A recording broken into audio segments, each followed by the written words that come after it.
welcome to On the Shelf episode number 18 of Brutal Battle. It Has Been a While. Quite a while. Yeah, a long time. Yes. So the reason we're finally getting back to doing it on the shelf is because we are both in fully vaccinated status, and therefore we are doing more things, basically.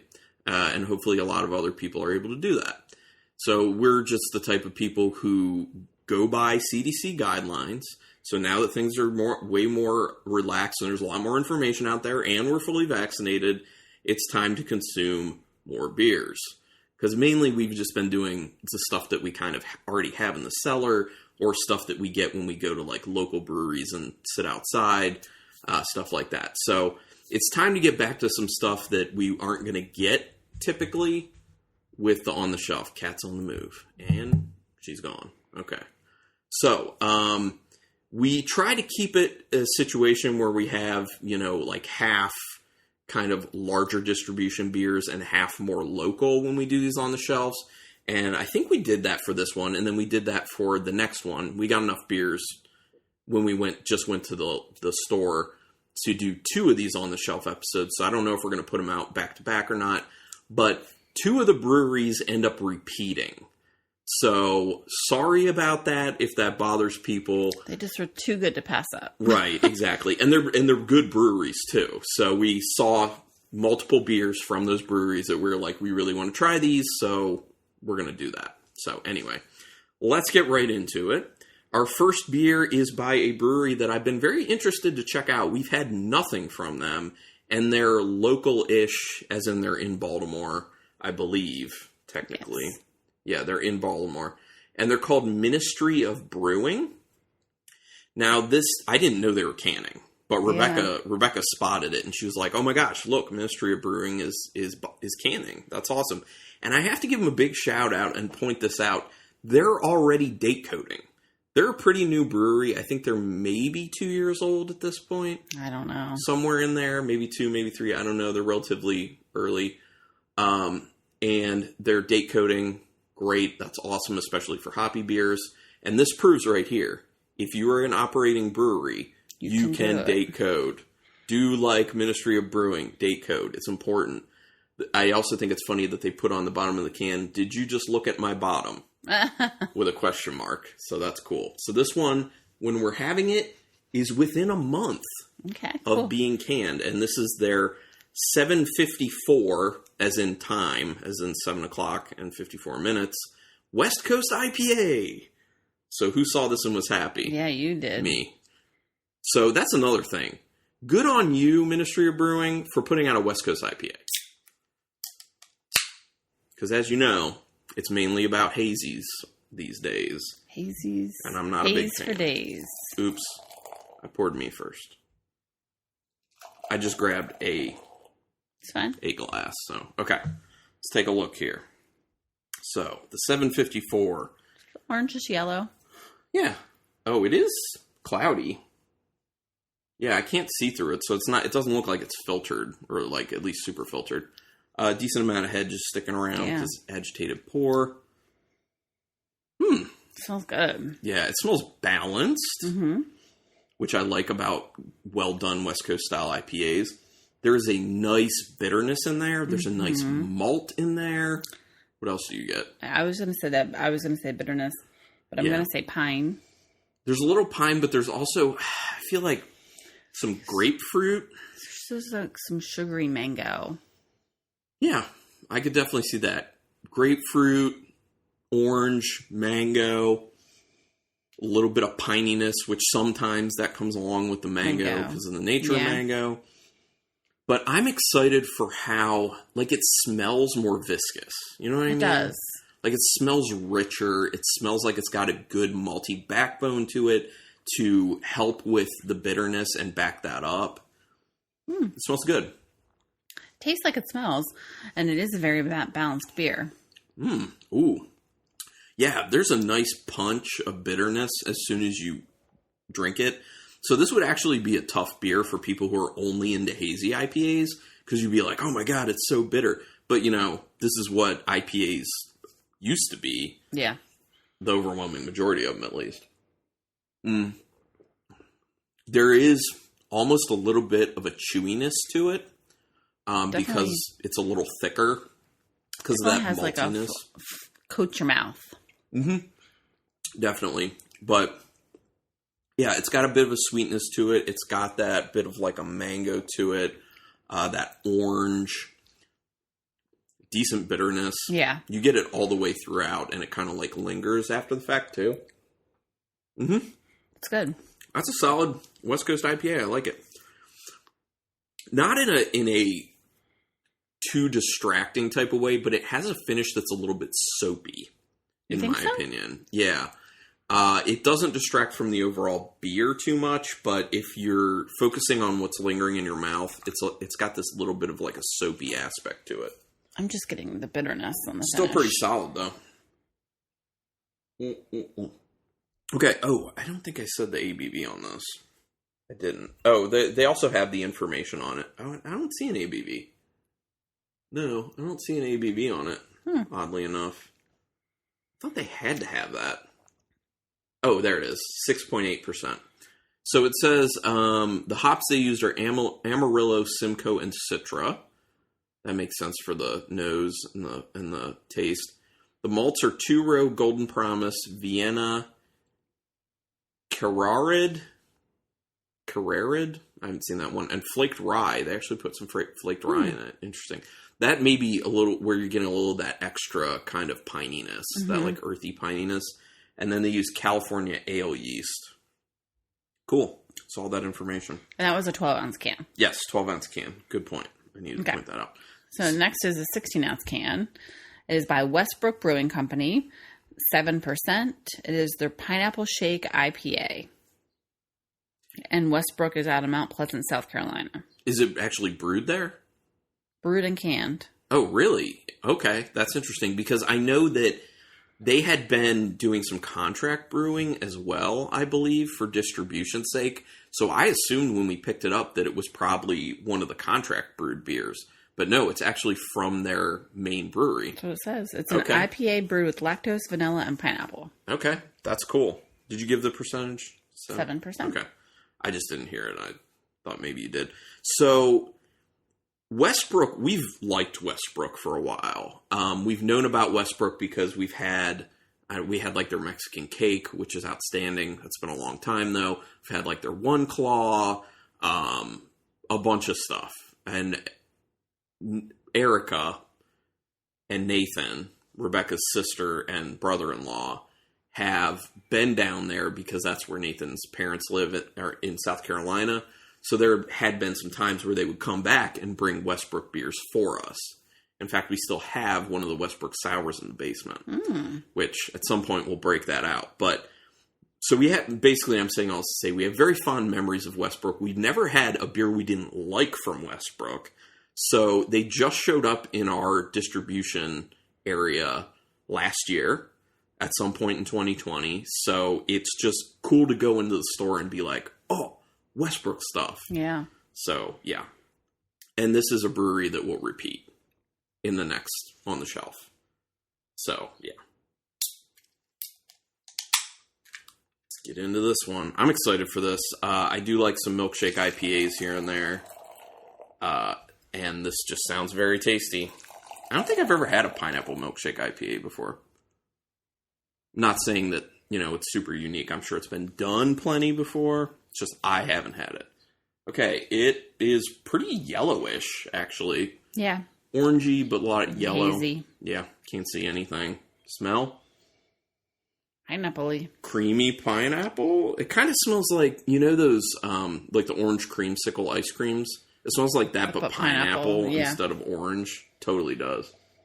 It's got this nice sweetness to it, but it doesn't smell like it's going to be too sweet because there is a decent bitterness that kind of rounds out the sweetness. Yeah, it smells really good. It smells delicate. I was just going to say that. I was going to say it's going to smell so soft and delicate at the same time. Like, it's very robust, but also delicate. Yeah, like it's a very well nuanced, finessed type beer. Because there's a tendency that when breweries will do like the milkshake IPAs, that it's just like, it's too sweet. Yeah. It's just too weird. This smells like it's probably not that. So, okay. Go ahead. It's really tasty. Ooh. Interesting. So there's a lot of the vanilla that pops out immediately. So much so to the point where I feel like it kind of overtakes the pineapple, which you wouldn't assume for a beer like this. I could see that. And it almost creates a bit of a bubblegum flavor. No, it actually does for me. Creates a bit of a bubblegum flavor. You always get bubblegum in beer. I never pick it out. It's like a fruit stripe gum with vanilla ice cream. Is kind of what it tastes like. I like it a lot. Which is, obviously, that sounds like it's a great taste. It is. This is a good beer. This is a very good beer. Yeah, I like it a lot. It's fruity, it's creamy, it's vanilla. And it's got sweetness to it, but it's not a lot. It's not too much, no. It's another well-balanced beer. It's a very nice level of sweetness to it. Yeah, this beer is very good. I love the level of vanilla you're actually getting out of that, because a lot of beers that end up using vanilla, it's almost always too little. Yeah. And with this one, there's a good amount, and like vanilla can do plenty of times with beer, it's adding a little extra type of creaminess to it. I know there's also lactose in this, but the vanilla helps as well. Yeah, I like that a lot. I'm definitely getting like a bubble gum. I'm not. There's totally bubble gum. And I'm glad I'm not, because I don't like that. The only thing that's perplexing to me is that I taste pineapple, but I taste way less pineapple than I assume I would. I agree. Like, way less pineapple. They could have juiced it up more with the pineapple, and I think I would like it even more, but that said, that's a very good beer. I really do like it. Okay, so that leads us to the next one, which I think Rebecca's most excited for. I'm really excited for this one. And this is actually a beer that we went to the brewery not that long ago. It had been on tap that week, but the day we get there, it's out. And Rebecca was very bummed about it. And she was like, oh man, I really wish we could have had that one. So we went into the store and she saw it there and was like, oh my gosh, we have to get this. And I was like, yeah, because it sounds good. Now, the brewery who does it, it's actually a collaboration between a brewery and a roaster, because there's coffee in it. Now, this is by Pherm Brewing, spelled Pherm. And if you listen to our last excursion episode that we did some months ago, we went to Pherm, and they're very, very new. They're like not even a year old at this point, but they're doing good beers. So they collaborated on this beer with Rise Up, which is a roaster. And this beer is called Mallow Out, and it is a marshmallow coffee stout, which that just sounds amazing, and it is 5.5%. Oh, okay, good. ABV, and Pherm is out of Gambrills, Maryland. So good on them for canning already, too. Date code? No. Pherm, you can do this. Date code, buddy. I also have high hopes for this. But I also want to temper my expectations. I know, it's always hard. A lot of times with these ones where it's like interesting / tasty ingredients, we get disappointed. Yeah. So it's dark like a stout. Oh, that head is just like chocolate milky is what it looks like. And it's kind of sticking around like chocolate milk does. Yeah, but super dark. Can't see anything. Smells. I got too big of a sniff. Smells like coffee. Yeah, coffee, and there is a real creaminess in the nose, too. Which I'm assuming is coming from the marshmallow, which, let's be honest, marshmallow is just vanilla, basically. Yeah. Or at least that's what it usually ends up smelling and tasting like. Lots of coffee, though. Mm-hmm. That's the predominant flavor in the nose is coffee. Yeah, it's very strong coffee throughout. Then underneath that strong coffee is this creamy vanilla-ness. You wouldn't say marshmallow. You would just say it's very vanilla. Subtle. And then there's a chocolate. There's like a dark chocolate. Yeah, I can see that. And there's a little ashiness. Yeah, I can agree with that. It's low level, though. Thankfully. Not much. It smells good. Yeah. And it's important to point out, it smells like the coffee beans are quality. Yeah, very nice and roasty. And because kind of like the one that we had from Modest Brewing. Oh, yeah. That bite size that was really terrible that had coffee in it. You could tell that coffee was bad coffee beans. Like they just grabbed Folgers or Sanka or some crap like that and threw it, and they were like, this will be good enough. No, like you can smell that this is like quality coffee. So that is nice. So anyway, Rebecca already tasted. It's good. I'm not getting as much marshmallow or vanilla as I kind of want. I agree. It just kind of tastes like coffee. But it's a nice coffee flavor for sure. Yeah. This is good as a coffee stout. Now, I do get some of that kind of vanilla creaminess. The vanilla with the creaminess coming after the coffee. But it's subtle. It's very, very subtle. And yeah, I would... If they do another batch of this, it would be awesome to up the vanilla in it, or marshmallow. Actually, just change it to vanilla, you guys. Like, you don't need the marshmallow in there, honestly. The vanilla will do better, and it'll get you where you're trying to go. You can still call it mallow out, but that's what I think. But, that said, it's a pretty smooth, clean coffee stout. Mm-hmm. With a little bit of sweetness, with a little bit of that vanilla-y marshmallow, and a decent creaminess to it. And it's also important to point out, this isn't imperial. Yeah, so it's very sessionable. Yeah. Very approachable. But it doesn't feel like thin or watery or anything like that. It has like a nice full body. You basically just finished exactly where I was going to go with it. Yeah. We're on the same page. Yeah. It's very nice to get a low ABV stout that has good flavor but isn't watery and disappointing, basically. It's solid. I will be honest, I expected more out of it based off the marshmallow coffee. But, I think really only the letdown is the marshmallow aspect. The coffee's really good. And the stout itself is really good. Okay. So our last beer on our lineup is by Dogfish Head. And they will be repeated in the next one as well. Yeah, because it's Dogfish Head. Right. We do enjoy it. And it is their mango smoothie. And it is a fruited tart ale with natural flavors, 6.5%. And Dogfish Head is out of Milton, Delaware. And I know some people may be hearing that right now and being like, Dogfish Head, they're so big, they're so widely distributed. But here's the thing. They're so big. They're so widely distributed. That's one of the things. I'd like to get beers from breweries that as many people as possible can get onto these episodes, at least from time to time. The other thing is, Dogfish Head is always doing good stuff. Yeah. It's either solid or really good. They don't make bad beers. Like, they just don't. The other thing is, I think that people have a tendency to forget how good and how influential Dogfish Head still is. They're still very influential.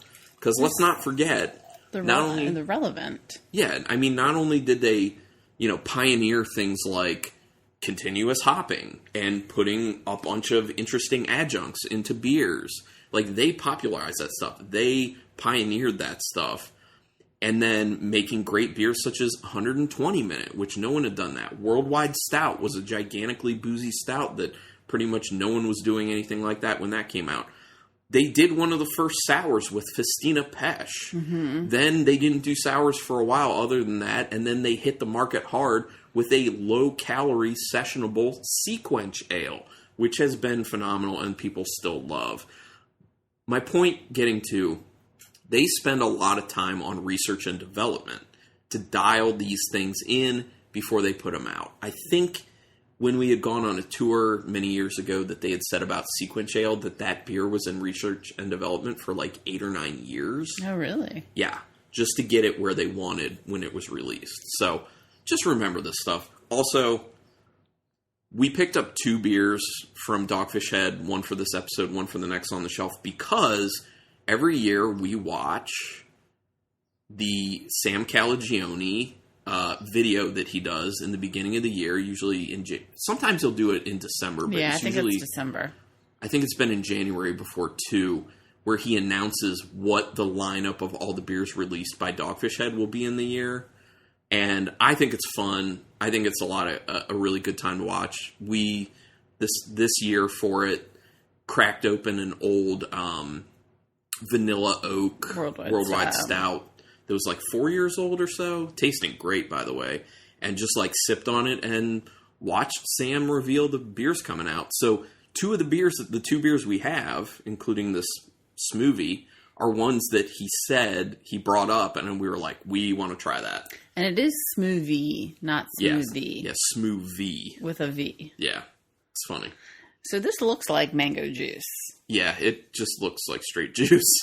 There's not much of any head here. It doesn't even look it doesn't look carbonated or anything. It looks like mango juice. Yeah, 100%. And it smells very mango-y. Yeah. It smells like a lot of mango, but it also it's like mango mixed with some lemon juice. Yeah. Because there is that kind of like sourness to it as well. And there's something else. Yeah, I feel like I'm getting like a floral note. Okay, so I was thinking that, but I was continuing to sniff because I'm like, am I really getting a floral note out of that? I want to be sure, but okay, if you say it and I was thinking it, then we should go with it. Yeah. Yeah, definitely. It's interesting. It's almost like a hibiscus, isn't it? Like a hibiscus nose to it. Oh, that's good. All right, going in. Go ahead. That's very easy. It's so easy. It doesn't taste like a beer at all. It tastes like... It tastes slightly like a beer. And it has a naked Cheerio finish. Mm-hmm. It's very mango-y, very fruity, slightly tart, but not very tart at all. Yeah, no. There's not a lot of tartness going on. You definitely wouldn't say sour, or at least I wouldn't. This is one of those beers that you could introduce a non-beer drinker to, and they would probably be down with it. Anyone who likes juice, basically, with a slight taste of beer to it. It does, it kind of does remind me of a mimosa a little bit. This is not the one that's supposed to be a beer mimosa. That's the next one. No, that's the other one. But this does. I was thinking the same thing. Yeah, but this tastes like a mimosa. Basically, it's just a mango mimosa, which I know has been made by places before. That's really what it tastes like. Yeah, it's insanely easy. What was the ABV on it? 6.5. Oh, that tastes like less. Yeah, than 6.5. Tastes like a 4%er. 100. Yep, 100%. That's what I was going to say. Somewhere in like the 4 range, 4.5. Totally. Huh. That's, okay. That's good. I like it. It's different. I got to go back and retry this IPA. This is hard because these are all really good beers. And they're very different. So it's kind of hard to pick. But that's what we do, Rebecca. I know. I hate it. Because it's kind of like, what style do you like the best? Like, what do you prefer? No, I mean, you could just go off of execution, I just need a little more of the smoothie.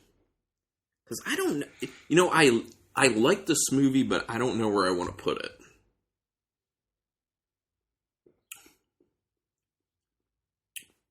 I will say the finish of it has a citrus zest flavor to it. And I think part of that comes because of like the way the mango goes with the bitterness. Okay. And I'm liking how it finishes like a zest. That's good. I like it. It's tasty. Do you want to retry any of them? I don't want to rank these. Well, you're going to have to. Just do your best and then just give the disclaimer that I like them all almost equally, but for the sake of the show. Do you want to give that another shot? Is this the Ministry of Brewing? Yeah. Yeah, here's the problem. They're all good. That's the issue. Okay, this is my lineup. Okay, go ahead. Okay, my number 4 is the mango smoothie. Once again, that is? Fruited tart ale with natural flavors. Got it. My number 3 is Ministry of Brewing, 754 West Coast IPA. Yep. My number 2 is the Mallow Out, the Marshmallow Coffee Stout by Pherm. And my number 1 is the Pineapple Shake IPA by Westbrook. Same. Yep. We've been doing that more recently. Yep. I'm lined up. Now, for me, the toughest one to figure out, like, The Pineapple Shake IPA by Westbrook was my clear favorite. Yeah, me too. Then my second clear favorite was the Mallow Out by Pherm. Then it was hard for me to figure out between that 754 by Ministry and the Mango Smoothie by Dogfish Head. Those were so close and are so close in my mind that I was like on any given day, I could potentially switch those. See, for me, the Pineapple Shake was my clear number one, but my other three were tough. Real tough because I like them all for different reasons. Yeah. The reason that I felt like the Mallow Out was a clear 2 for me is how good the coffee is in that beer and how it's a single stout, yet it has such good body to it. So, yeah. Yeah. Okay.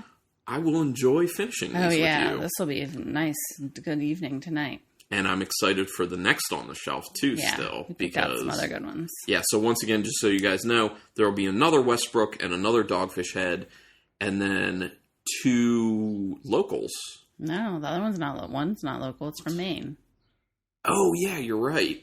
Okay, so it'll be like 3 not local and 1 local. Yeah. Okay, but I'm very excited for the 1 local. Yeah, that should be good. Should be very interesting. So make sure you tune in for that one. Do us some favors.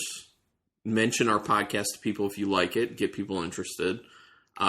Rate us and review us on whatever you use to listen. iTunes usually helps the most. Instagram. Brutal Battle Podcast. And you can check out brutalbattlepodcast.com or just search Brutal Battle when you go to archive.org, and you can check out all the episodes. And the old ones aren't that great, just so you know. So don't check them out. And then go ahead and be friends with us on Untapped. I am Carlin Cook or Carlin C, and Rebecca is Rebecca C. Got it. Okay, so thank you everyone for checking this out. We're excited that we can start pulling things off the shelf at liquor stores and getting them going. If there are any specific beers or specific breweries that there are things on the shelf for that you guys want us to try and go after, let us know. We'll see if we can make that happen. But thank you so much for listening, and until next time, keep it brutal.